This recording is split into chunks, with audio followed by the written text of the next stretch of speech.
대기업에 가는 게 꿈이었고 독일로 방문학생 가는 거, 결혼과 출산에 대한 가치관은 친구가 제 소였어요. 삶의 원동력을 번호 많이 따라봤을 것 같다. 이거는 자존감 높이는 법, 남과 비교 안 하는 법, 남자친구 만나게 된 계기, 가치점표에서 60점이 나온 거예요. 어머 쟤 왜 저러니? 막 이렇게 볼 정도로 엉엉 울었던 기억이 나요. 오랜만에 겟레디 윤미를 찍어보려고 합니다. 여기서 보일지 모르겠지만 제가 얼굴이 진짜 많이 탔어요. 프랑스 여행 갔다 오면서 정말 많이 타가지고 제가 지금 이렇게 탄 피부색에 맞춰서 갈색으로 염색을 해뒀거든요.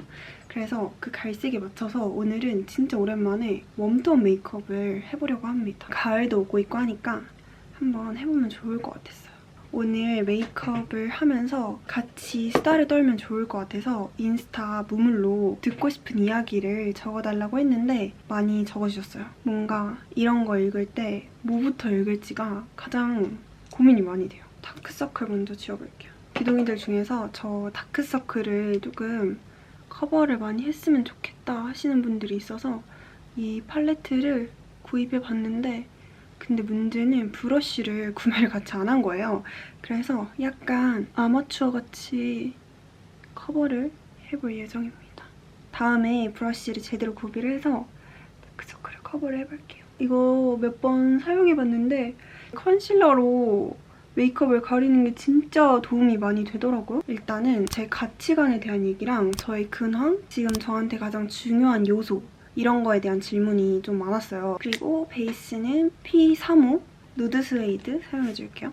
일단 저는 파리 한 달 살기를 계획했던 이유가 인턴 때문이 가장 컸거든요. 저는 인턴을 근무를 하면서 사실 제 인생을 좀 다시 돌아보게 됐던 것 같아요. 저는 대학교 1학년 때부터 계속 대기업에 가는 게 꿈이었고 그게 가장 정답이고 그게 내가 지금 대학교에 와서 공부를 하는 거에 최대 아웃풋이겠다 이렇게 생각을 했었는데 인턴 근무를 하면서 매일 똑같은 시간에 출근을 하고 퇴근을 하고 그리고 정말 점심시간 외에는 계속 모니터를 보고 일을 하고 요 생활이 반복이 되면서 심지어 저는 출퇴근 시간도 되게 길었잖아요. 그러다 보니까 나 아직 25살 되게 젊고 다양한 걸 아직 다 많이 도전해보지 못한 것 같은데 만약에 내가 이제 학교를 갔다가 졸업을 하고 바로 이렇게 회사로 취업을 하게 되면 앞으로의 내 인생의 선택길은 직장을 다니는 것과 이직 이 두 가지의 선택길밖에 거의 없을 것 같은 거예요. 그래서 이제 많은 분들의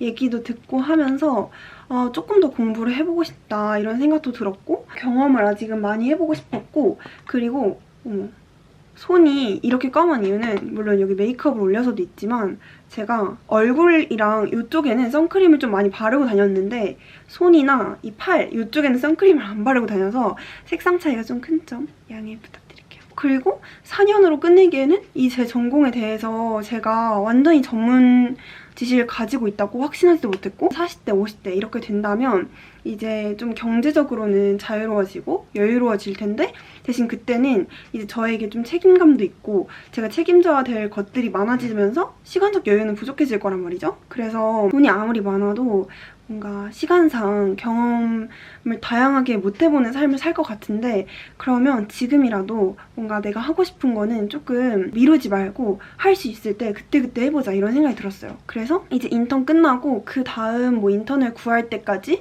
하반기 인턴 공고도 좀 많이 남았고 하니까 그러면 내가 여태까지 하고 싶었던 파리 한 달 살기를 하면 어떨까 싶어가지고 파리 한 달 살기를 계획하게 된 거였고요. 그렇게 하면서 이제 제가 많이 눈여겨와봤던 그 영국에 있는 RCA라는 대학교 졸전을 가봤잖아요. 근데 한국에 있는 대학교들의 졸전을 가봤던 거랑은 정말 또 다른 차원의 그런 발상을 하고 연구를 하고 하는 게 저는 너무 감명이 깊었었어요. 그래서 그것도 저에게 너무 큰 자극제가 되어서 여러 방향으로 삶의 방향을 좀 고민을 하고 있었던 것 같습니다. 옷까지 톤을 맞춰줄 거야?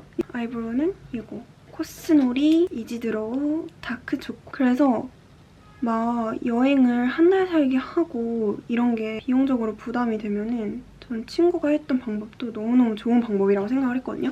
친구는 교환학생도 약간 시기상 늦은 것 같아가지고 방문학생을 선택을 했어요. 그게 원하는 학교에 약간 신청을 하면은 우리나라 학교에서 학점 이수는 안 되는데 거기서 수업도 듣고 그냥 교환학생처럼 할 수 있는 거예요. 제 친구는 독일로 갔었는데 독일이 정말 학비가 거의 무료다시피 하잖아요. 그래서 드는 비용이 거의 없었고, 그리고 주거 비용이나 이런 것도 기숙사로 해결을 했고, 생활 물가가 진짜 싸더라고요. 해외 경험하러 나가기에는 독일로 방문학생 가는 거 너무너무 좋은 것 같은 거예요. 친구들이 인턴을 하면서 와, 이렇게 취업을 해서 살다가는 정신 차려보면은 40대 후반 막 이렇게 돼 있는 거 아니야? 이렇게 생각을 해서 떠난 거였는데, 한 반학기 있다가 너무 좋고 그 해외 생활이 너무 마음에 들어서 1년까지 연장해서 있었던 친구였거든요.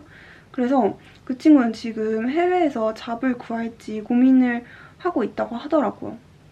근데 저는 지금 해외에서 잡을 구할 생각까지는 없고, 한국에서 또 배우지 못했던 것들을 배우면 좋지 않을까 하는 생각까지만 하고 있습니다. 그리고 진짜 신기하게 결혼과 출산에 대한 가치관 이런 거를 물어봐 주셨는데, 근데 저는 사실 결혼과 출산에 대한 가치관은 뚜렷하게 정해놓은 게 없어요. 그때그때 제 상황에 따라서 그런 결혼과 출산에 대한 가치관은 많이 변화하지 않을까 싶어가지고, 특히나 그거에 대한 언급은 좀 조심스럽더라고요. 다만 제 출산 말고 해외 가면서 느꼈던 건데, 우리나라가 지금 되게 출생률이 낮잖아요. 근데 해외에는 출생률이 높은 나라들이 많단 말이죠. 특히 프랑스나 이런 나라들은 지금 합계 출생률이라고 하나? 그게 엄청 잘 유지되고 있는 편이에요. 그래서 실제로 해외 가면은 길거리에 애기들도 진짜 많고, 유모차 끌고 다니시는 분들도 정말 많고, 애기 소리도 많이 들리고 그러더라고요. 그러면서 저는 생각을 해봤어요. 왜 우리나라는 출생률이 이렇게 기하급수적으로 막 떨어지지? 이러면서 해외에서 좀 그렇네 이러면서 좀 느낀 게 있었는데, 물론 우리나라의 출생률이 떨어지는 데에는 다양한 이유가 있겠지만, 코 쉐딩을 먼저 해주고 갈게요. 아이를 좀 많이 배척하려고 하는 그런 문화가 있지 않나 이런 생각을 좀 많이 했어요. 왜냐면 해외에서는 조금 애기들이 울거나 뭔가 시끄럽게 하거나 이래도 아기는 그럴 수 있다. 아기니까 성인처럼 행동해야 되는 건 아니다. 아기니까 실수할 수 있고, 아기니까 넘어질 수 있고, 아기니까 시끄러울 수 있다. 이런 마인드를 가지고 다들 아이가 시끄럽게 해도 울어도 다들 웃으면서 괜찮다 이런 식으로 대해주는 거예요. 그리고 심지어 뭔가 뭐 괜찮다까지는 안 해줘도 아이가 울고 보채도 굳이 그 상황에 대해서 눈치를 주지 않는 거죠. 왜냐면 우리 다 그렇게 커왔잖아요. 다들 울면서 커왔을 거고, 원치 않는 상황이 있다면 뭐 떼쓰면서 커왔을 거고, 그리고 카페에서 우유를 데워서 달라고 하는 남성분이 계셨는데 아이의 아빠였던 거죠. 근데 직원분이 sure 이러면서 완전 웃으면서 그렇게 건네주시는 거예요. 그래서 물론 이거는 당연히 안 될 수 있고 그냥 그분의 호의였겠지만, 아이답게 바라봐주는 그런 시선이나 문화가 그런 사람들의 가치관에 좀 많이 영향을 주지 않을까 이런 생각을 했던 것 같아요. 또 유모차를 끌고 타려고 하면은 막 먼저 발벗고 나서가지고 같이 막 이렇게 대중교통 같은 거 탈 때 도와주려고 하고 이러는 모습을 보면서 그냥 좋더라고요. 대중교통 이런 데서 아이들이 울어도 최대한 쳐다보지 않거나, 그러니까 눈치를 주지 않는 거죠. 그리고 아이니까 그럴 수 있다. 아이니까 비행기 이 불편한 상황이 얼마나 낯설겠어요. 그래서 그럴 수 있다라는 생각을 많이 가지게 되면서 그런 시선을 많이 안 가지게 된 것 같아요. 그래서 저는 그런 시선이 너무너무 좀 좋았다고 해야 되나? 갑자기 출산에 대한 가치관 얘기하다가 이런까지 얘기하게 됐어요. 여러분들도 다들 모든 걸 사랑으로 바라보는 그런 시선을 가지면 좋지 않을까 이런 생각을 했답니다. 어릴 적 에피소드 듣고 싶어요. 5살이나 10살 무렵 이런 느낌. 이거는 아이 메이크업을 하면서 시작을 해볼게요. 약간 무화과 느낌으로 메이크업을 해보고 싶은데 요거를 써보려고요. 일단은 베이스 컬러로 여기 유분기만 좀 잡아주고, 6살 때였나? 그렇게 해서 4년, 6, 7, 8, 9, 초등학교 2학년 때까지 엄청 시골에서 자랐어요. 할머니 집에서 자랐었는데, 할머니 집이 저희 강원도 양양이거든요. 막 양리단길 그때는 당연히 그런 것도 없었고, 양양구은이라고 해가지고 엄청 시골 마을이거든요. 거기서 자랐었는데, 시골에서 자랐던 기억이 저한테는 너무 행복했던 기억이에요. 그때는 그냥 진짜 시골이어가지고 저는 친구가 제 소였어요. 저희 집에 외양간이 있었거든요. 그래가지고 외양간 소랑 놀고 이랬었는데, 소랑 막 어떻게 노냐면 소한테 지푸라기를 주는 척을 했다가 소가 물면은 막 줄다리기 하고 막 이랬거든요. 물론 막 괴롭히는 정도 아니었고요. 그때 엄청 애기였어가지고 힘이 그렇게 세지 않았는데, 막 그렇게 소랑 놀고 막 소 콧구멍에서 거품이 나오거든요. 그래가지고 막 그 거품 터트리면서 놀고 막 이러는, 엄청 애기 때는 진짜 자연과 친화되는 그런 삶을 살았었어요. 자전거도 그때 배웠었는데 자전거 타다가 논두렁에 빠지기도 하고, 아직까지 아빠가 놀리는 그런 막 일도 있고 그랬거든요. 밭에서 지나다니다가 하루 종일 막 네일클로버 찾기도 하고 엄청 뛰어다니고 엄청 자전거 타고 막 이랬었어가지고 이걸로 밑에까지.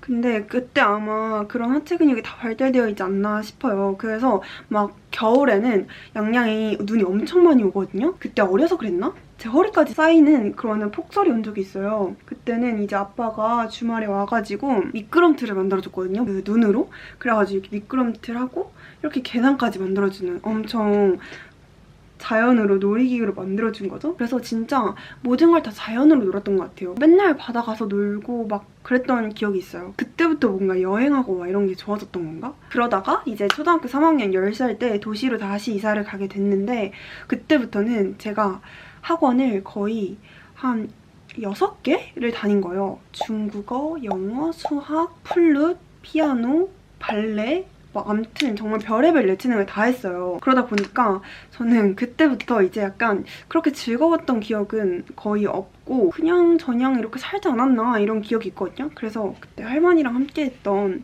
어릴 적 그 4년이 너무너무 저한테는 아직까지 추억으로 남아있어가지고 제 진짜 고향 말고 속초랑 양양 거기가 저한테는 엄청 애착이 가는 고향 같은 그런 도시예요. 그리고 여기 약간 엄청 펄 반짝이는 거?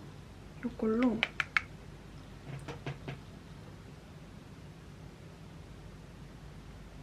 요즘에 이렇게 눈꼬리를 길게 빼주는 거를 좋아해요.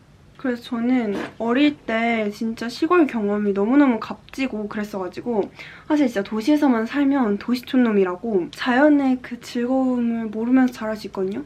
근데 저는 막 6개의 학원을 다니던 때보다 그냥 그렇게 자연에서 뛰놀면서 배웠던 것들 동네 할머니들이랑 지냈던 것들 이런 게 너무 재밌었어가지고 나중에 저의 2세가 생긴다면 또 시골에서 키우는 것도 너무 재밌겠다 이런 생각을 했습니다.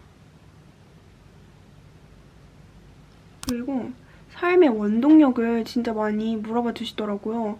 좋은 곳에서 원동력을 얻진 않고 부족함에서 제 원동력을 많이 채우는 것 같아요. 저는 최근에 삼성 디자인 멤버십이라고 이제 저의 전공이 비슷하신 분들은 당연히 알겠지만 대학생이 할 수 있는 거의 최고봉의 대외 활동이 있거든요. 삼성전자가 주최하는 대외 활동이어가지고 그 전시를 갔다 왔는데 너무 재밌고 다들 너무 잘한 거 전시했으니까 그런 거 보면서 좀 주눅도 들고 나도 취업은 할 수 있을까? 뭐 이런 생각이 들면서 뭐 엄청 걱정도 많이 되더라고요.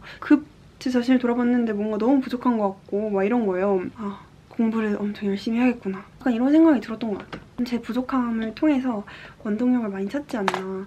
근데 사실 원동력이 없어도 하루하루를 살아야 되는 그 루틴이 있기 때문에 매일 막 원동력을 생각하고 매일 막 이런 생각을 하면서 살진 또 않는 것 같아요. 좋은 곳에서 원동력을 얻는다고 한다면 여행을 가요. 여행을 가서 너무 좋고 너무 행복했던 순간에 저는 이렇게 생각을 해요. 나이 들어서도 이런 곳 와서 낭만을 느끼고 싶다. 행복을 느끼고 싶다. 근데 그러려면 나 열심히 공부해가지고 성공해야지. 약간 이런 생각이 들어가지고 그런 생각을 이렇게 가슴속 깊이 새겨가지고 한국에 오는 거죠. 그러면 한국에서도 그걸 또 떠올리면은 맞지. 그랬지. 그 감정이 다시 뿜뿜하면서 내면이 약간 불타오르게 되고 이런 것 같습니다. 저는 애교살 그림자를 딱히 넣지 않아요. 제가 약간 다크서클도 좀 있는 편이고 애교살이 가만히 있어도 이렇게 좀 도톰하게 올라와 있는 편이어가지고 애교살은 사실 제가 만들고 있는 거 하이라이터를 쓰는데 그거를 지금 쓰면 약간 곤란할 수도 있으니까 요거 프리즘인데 사실 박살이 나가지고 이거를 톡톡 해가지고 번호 많이 따여봤을 것 같다. 이거는 저에 대한 추측인 것 같은데요. 밝혀줍니다. 애교살을 막 쨍하게 올라오게 만드는 거를 엄청 좋아하지 않고 자연스럽게 요즘 올리는 게 예뻐 보이더라고요. 그래가지고 하이라이터로만 하는데 이렇게 해주고 여기 있는 이걸로 조금 더 밝혀볼게요. 근데 저는 번호를 한 번도 따여본 적이 없어요. 사실 따였다는 건 제가 번호를 줘야지 따인 거잖아요. 근데 저는 번호를 준 적이 없어가지고 따인 적이 없습니다. 왜냐면 사실 저는 외적인 모습 되게 중요한데 제가 상대를 볼 때 외적인 모습만 보고 사람을 판단하지 않는 것 같아가지고 반대로 생각했을 때 상대도 저를 외모만 보고 판단하지는 않았으면 좋겠다는 생각이 있거든요. 근데 외모 보고 뭘 안다고 내 번호를 물어보는 거지? 약간 이런 생각이었어가지고 저는 줘본 적이 없는 것 같아요. 여기로는 하이라이팅을 해주고 간단하게 눈 앞머리. 그리고 생활 습관이나 좋았던 생활 패턴. 이건 꼭 해봐라. 20대 중반인 규진이가 20대 초반의 규동이들에게 해주고 싶은 이야기 뭐 이런 게 있었는데 지금까지 마음에 드는 제 습관이라고 해야 되나? 태도. 이런 것 중에 하나는 제 아이라인을 그리면서 얘기를 해볼게요.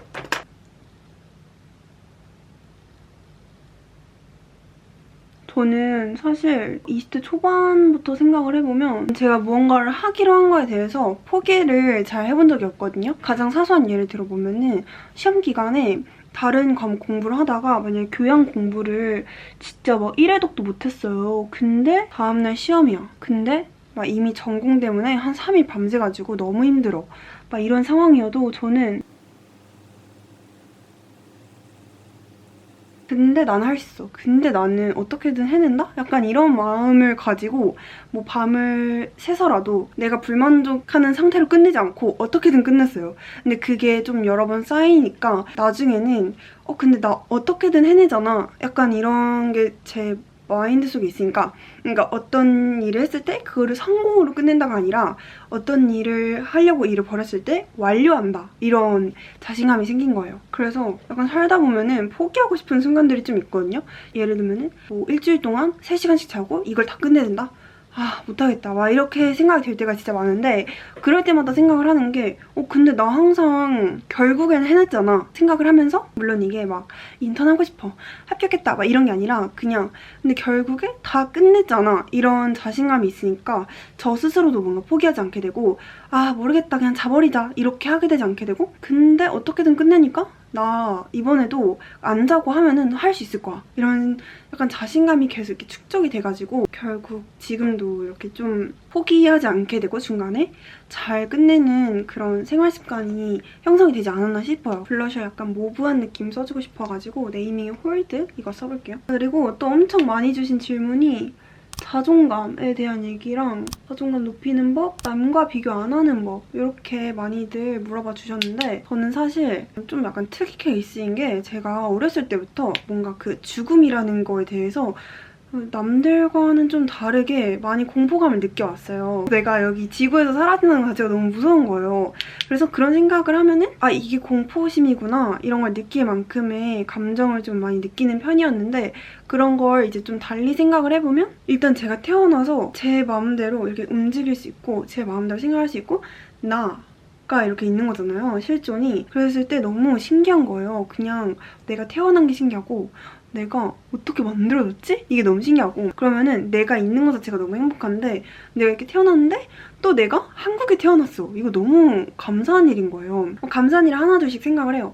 막 부모님이 막 내가 맛있는 것도 먹을 수 있고 막 내가 입고 싶은 옷 입고 있고 막 이런 감사한 사소한 거를 하나하나 생각을 하면은 남과 비교 그런 거보다도 그냥 내 단점도 사랑하게 되고 막 그렇더라고요. 실제로 제가 가지고 있다고 강하게 생각하는 신체 콤플렉스가 좀 많은 편인데 그거를 남들한테 말 안 하면 남들도 잘 모르고 그리고 한 번 태어났는데 이렇게 태어난 걸 어떡해. 사랑해야지 이렇게 되는 거예요. 왜냐면 다시 태어날 수 없잖아요. 제가 생각하는 신체 콤플렉스는 고칠 수 없는 콤플렉스란 말이죠. 그럴 거면 그냥 사랑해버리자. 어쩔 수 없지. 약간 이런 마인드로 살고 있어요. 저는 항상 제 실존에 대해서 좀 고민을 진짜 많이 하는 편이거든요. 좀 특이 케이스. 근데 그렇게 고민을 하면서 그냥 사실 살아있는 게 되게 감사할 수 있다. 내가 이렇게 주체적으로 살아갈 수 있게 태어난 것만으로도 되게 감사한 거다. 뭐 이런 감사한 생각을 저는 막 대중교통 타고 가면서도 하고 막 그래요. 그러면은 그런 생각도 근육이 있고 힘이 있어서 좀 그런 생각들이 계속 반복이 되다 보면은 남과 비교도 조금은 덜하게 되는 것 같고 단점이든 장점이든 일단 태어난 거에 감사하다 보니까 좀 많이 괜찮아지는 것 같아요. 그리고 이제 립을 발라줄 건데 이 하트 퍼센트 립 펜슬로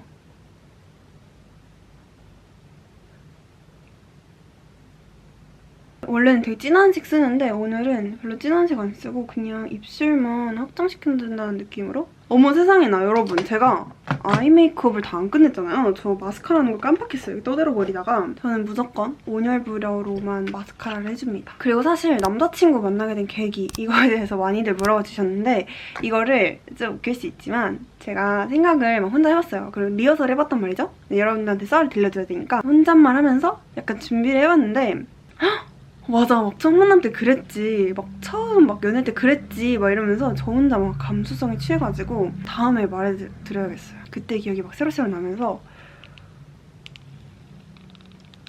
잘 못 말하겠는 거 있죠? 근데 아무튼 뭐 별거 없는 얘기긴 한데요. 원래 남의 얘기가 제일 재밌잖아요. 그래서 다음번 겟레디 때 풀어드리도록 하겠습니다.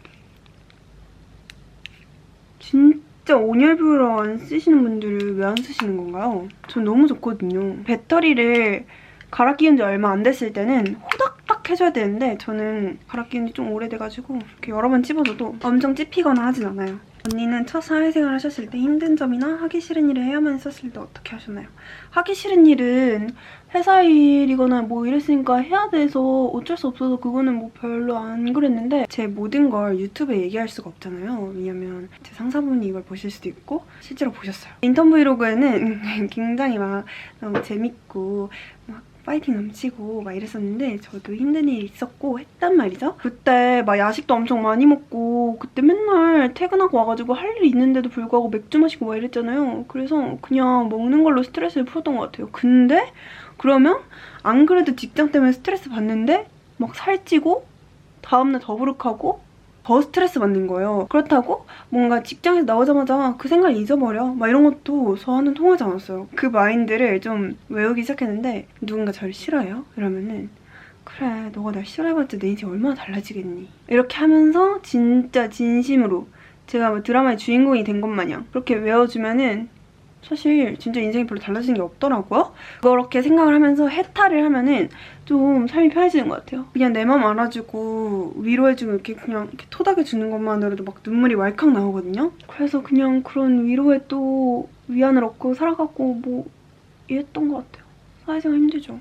아마 이게 이제 마지막 주제가 될 것 같은데 인생에서 자꾸만 내 맘대로 되지 않고 뭐든 쉽게 되는 게 없는 것 같을 때 어떻게 하나요? 쉽게 되는 게 하나도 없죠. 근데 저는 살면서 사실 제 뜻대로 모든 게 됐다고 생각하지 않거든요. 그래서 정말 서울대 올인파였어요. 근데 정말 처참하게 떨어지게 되고 심지어 그때 같이 입시를 막 준비했던 친구랑 같이 확인을 했는데 저만 떨어진 거예요. 그래가지고 그때 이제 처음으로 인생은 진짜 내 뜻대로 풀리지 않는구나. 아, 뭐 그거는 그 정도 느꼈어요. 뭐 고등학교 때 성적이나 뭐 이런 거에 대해서. 난 이렇게 슬픈데 아무렇지 않게 돌아가는 세상이 너무 미운 거예요. 뭐 아무튼 그렇게 흘러 정시 입시를 하게 됐는데 대학 3개 다 떨어진 거예요. 진짜 다 불합격. 그래서 진짜 인생은 내 뜻대로 되지 않는구나 쉽게 또 느꼈고 또 재수를 하는데 당연히 성적 쉽게 오르지 않았고 그리고 실기하는데 실기는 쉽게 되지 않았고 그리고 수능을 봤는데 재수 때 그때 이제 가채점을 뒤에 적어오잖아요. 수험표 뒤에. 국어를 가채점표를 시간이 없었으면 그냥 안 적어오면 됐는 건데 굳이 밀려서 적어온 거예요. 채점을 했는데 가채점표에서 60점이 나온 거예요. 진짜 말이 안 되는 상황이잖아요. 그때 수능 보고 그 고등학교 정문에서 엉엉 울었던 기억이 나요. 벽 잡고 막 엉엉 울면서 저 혼자 차 타고 가는 사람들이 다 창문 내려서 어머 쟤 왜 저러니? 막 이렇게 볼 정도로 엉엉 울었었는데 수능 성적이 발표가 나오는 날 안 거죠. 아, 내가 가채점표를 밀렸었던 거구나 막 이러면서 그때 뭐 삼수 하네 마네 막 이랬었는데 근데 뭐 그렇다고 해도 막 그렇게 잘 본 건 아니었어요. 또 재수 때도 제가 바라던 대학이 있었지만 또 다른 대학에 오게 되고 교환학생 때도 코로나도 터져가지고 제가 원래 스페인에 가려는 게 아니었는데 갑자기 생판 관심도 없던 스페인에 가게 되고 그리고 뭐 숙대 처음에 동아리 하려고 했는데 동아리 진짜 한 6개 지원했는데 숙대 교내 동아리 다 떨어져가지고 대외 활동은 엄청 주구장창하고 인생이 제 뜻대로 된 게 한 개도 없었거든요. 근데 그러면서 저는 숙대 온 것도 지금 너무 만족하고 숙대가 아니었으면 제가 또 가지고 살아가지 못했던 가치관 이런 것도 숙대 사람들 만나면서 많이 배웠던 것 같고 그리고 스페인으로 교환학생 가서 너무 행복했고 너무 좋았고 동아리 다 떨어지고 대외활동 가서 지금 엄청 소중한 인연들을 많이 만났거든요. 지금까지 만나고 있는 그분들도 있고 그리고 재수하면서 또 만났던 친한 사람들도 있고 그때 이제 했던 스스로와의 뭔가 그런 싸움?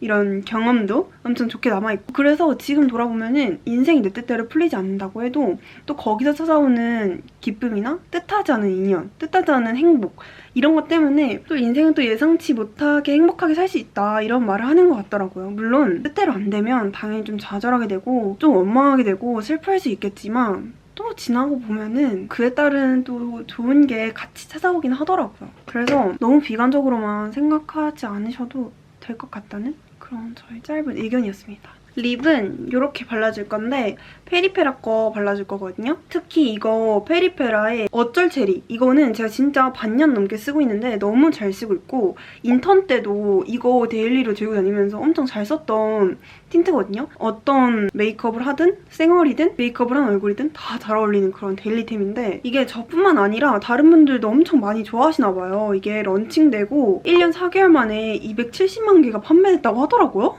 올영 세일 기다리시는 분들 이 틴트 추천해볼게요. 일단 잉크무드 글로이 틴트가 진짜 다양한 색깔이 많은데 저는 오늘 메이크업에 맞춰가지고 요거 3호 맘짓 로즈 요거를 발라볼 거예요.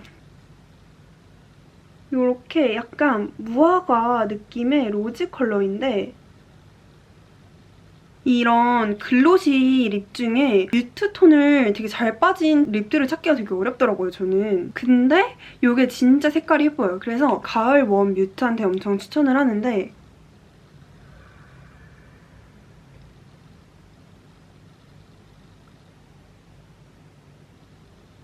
여름 뮤트한테도 엄청 잘 어울리고, 이렇게 가을 웜 뮤트 메이크업을 했을 때도 완전 잘 어울리고, 이게 2번, 3번 레이어링을 해줬을 때 더 예쁜 그런 색입니다. 이게 색감이 잘 잡힐지 모르겠는데 진짜 그 모브한 핑크에서 약간 무화과? 톤 다운된 그런 색깔이거든요. 입 안에다가 포인트 주는 걸 좋아해가지고 이 어쩔 체리로 많이 안에 발라주는데, 위에가 맘짓 로즈였다면 이 정도의 톤 차이가 있거든요.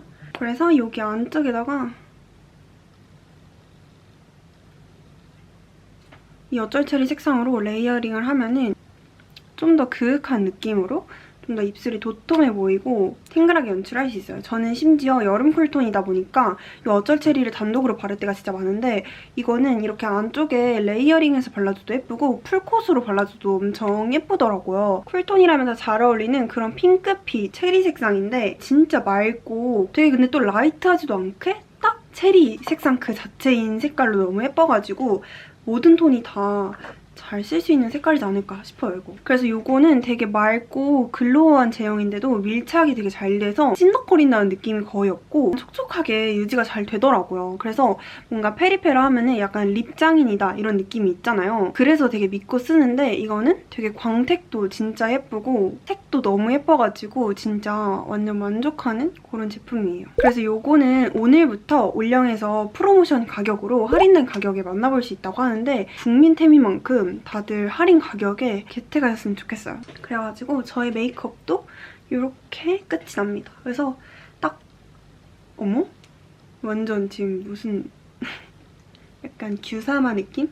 그래서 아무튼 헤어까지 얼른 마무리하고 올게요. 여러분, 저는 오늘 이렇게 가을 뮤트답게 니트를 입어가지고 머리도 닦고 마무리를 해줬습니다. 메이크업을 하면서 이렇게 떠드는 게 거의 진짜 오랜만이기도 하고 많이 안 해봐가지고 또 제가 아무 말 대잔치를 벌인 것 같은데, 뭔가 기둥이들이 듣고 싶었던 썰을 나름 재밌게 들어주셨으면 좋겠어요. 다음에는 좀 더 재밌는 썰로 또 찾아올게요. 그러면 여러분 남은 여름도 잘 보내시고 저랑 같이 이렇게 가을가을한 메이크업 해봐요. 오늘 영상도 봐주셔서 너무너무 감사합니다.